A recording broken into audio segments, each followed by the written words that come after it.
All right, guys. So I quickly want to talk about kind of a versus for the Alabama versus Georgia game as far as kind of previewing matchups.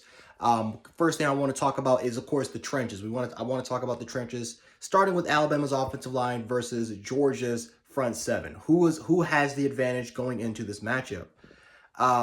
This one kind of I've been thinking about this for the last couple of days about who has the advantage, because on paper it should be Georgia, right? Georgia has this vaunted front seven. They got a bunch of guys that can get after the quarterback, that can stop the run. They're bigger than everybody. They're stronger than everybody. They're faster. They're more athletic than everybody. Majority of those players are 5 stars. And then you take a look at Alabama's offensive line, and when you really look at it on paper, it's when you look at the statistics, you think to yourself, this is not a typical Alabama offensive line, right?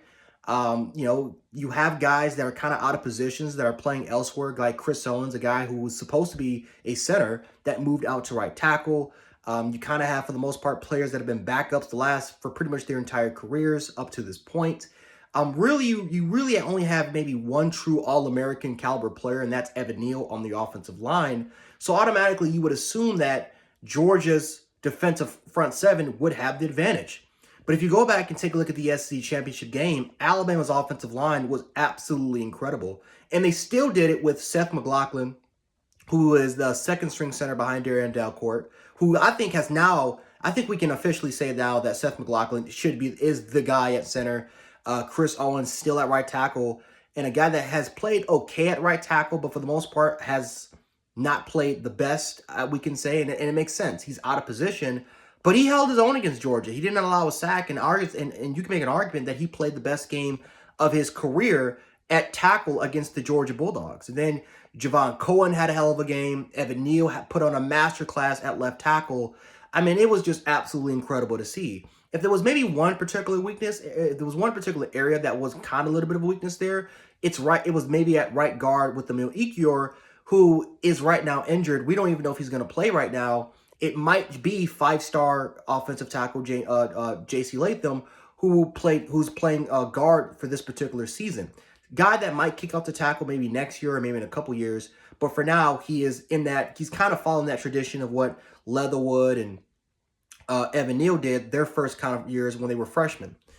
So the question is that if, again, Georgia's vaunted front seven, if they can barely get any type of sort of pressure on Bryce Young, how in the hell do they expect to do that in the rematch? Well, I do believe that their front seven is going to dial up more pressure, right?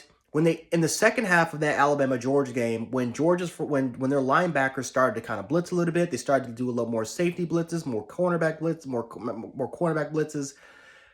That's when, again, the pressure started to get on Bryce Young a little bit. And Alabama did not have the amount of success that they did compared to what they did in the first half, where Bryce Young threw for 300 yards in the first half alone. So I expect Georgia to gamble. I really do. I think Dan Lanning and Kirby Smart are going to gamble a lot more. I think the Michigan game is just kind of a sneak preview of what they're going to do. I think the problem, though, is that if they do blitz, if they do send the pressure, Georgia's secondary has yet to be tested by another team besides Alabama. Now, a lot of people say, well, Darian Kendrick is going to be that guy because Darian Kendrick caught a couple of interceptions. But let's be honest, is there anybody from that Michigan receiving room that's even remotely close to the starting caliber of players that Alabama has, right? Even with John Mechie being gone, I think Ja'Cory Brooks is better than a lot of the players that are at the Michigan Wolverines. And I'm not just trying to be a bias and sound cocky. We've seen Ja'Cory Brooks have some success so far this year, and we've seen him be a legitimate threat against top-notch corners so far from the college football season, right? And then also you got Jameson Williams. Is there anybody in that Michigan Wolverines locker room, especially in the receiving room, that can compete with Jameson Williams as far as getting his speed, his release, his route running ability?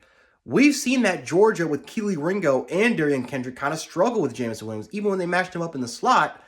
And I know some people will say, well, it was busted coverages when it was like skinny inside post and stuff like that. Still, Jameson Williams had put on a show during that Georgia game. So, if Georgia's front seven can't get any pressure on Alabama, even if they dial up 5 and 6 guys, do you really have that much confidence that Georgia's secondary can hold Alabama's receivers?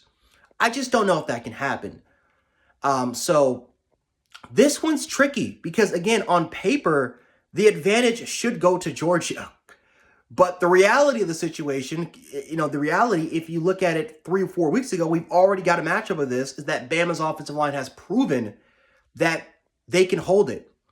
And for me, if you give Bryce Young some time, and it doesn't need to be 5, 6, 7 seconds in the pocket, even in the SEC championship game, it definitely felt like that in the first half. But it has been proven that if you give Bryce Young just a little bit of time, he can pick you apart.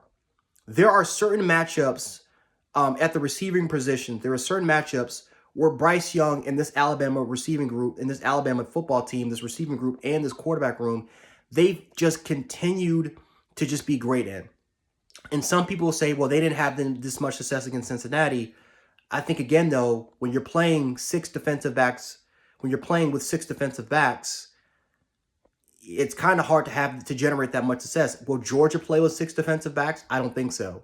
Georgia's playing Georgia football. And with that front 7, they are going to rush they are going to rush guys. They're going to be a lot more aggressive compared to what they were in the SEC championship game, when they were doing all these weird stunts and they were simply just trying to rush forward.